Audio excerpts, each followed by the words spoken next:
Hello বন্ধুরা, আমাদের পকেটে যদি 10,000 টাকা থাকে তাহলে আমরা কি আশা করি? সাধারণ ডিজাইন এবং স্লো চার্জিং। কিন্তু বন্ধুরা, ধারণা বদলাতে আমি বাজার থেকে কিনে আনলাম রিয়েলমি P3 লাইট। ভিডিওর শুরুতেই বলে দিচ্ছি, এই মোবাইলটা কিন্তু আমি সম্পূর্ণ নিজের পকেটের টাকায় কিনেছি। এটা কোনো স্পন্সর বা পেড ভিডিও না, তাই যা সত্য আমি তাই আপনাদেরকে বলবো।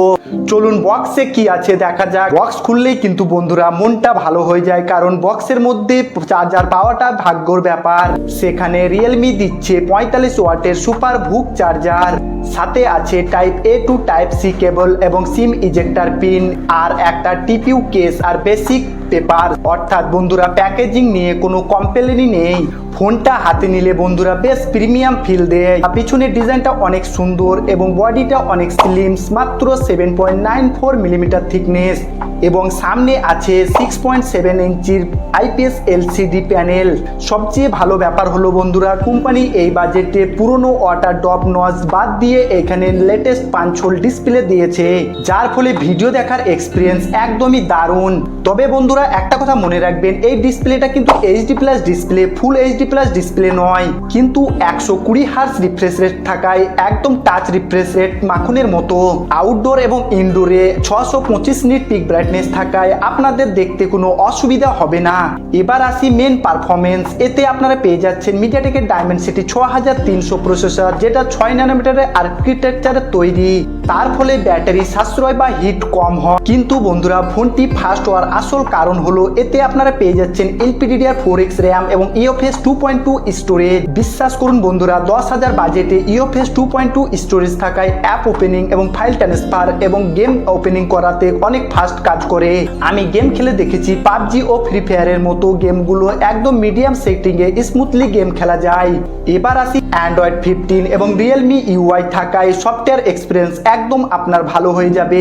এবার আসি ক্যামেরার কথায়। পিছনে আপনারা 32 মেগাপিক্সেলের গ্যালাক্সি কোর সেন্সর পাচ্ছেন। দিনের আলোতে বন্ধুরা ফটোগুলো কিন্তু একদম সোশ্যাল মিডিয়া রেডি ফটোর মতো দেয়, যেটা দেখতে অনেক ভালো লাগে। তবে সেলফির জন্য ব্যবহার করা হয়েছে 8 মেগাপিক্সেলের সেলফি ক্যামেরা।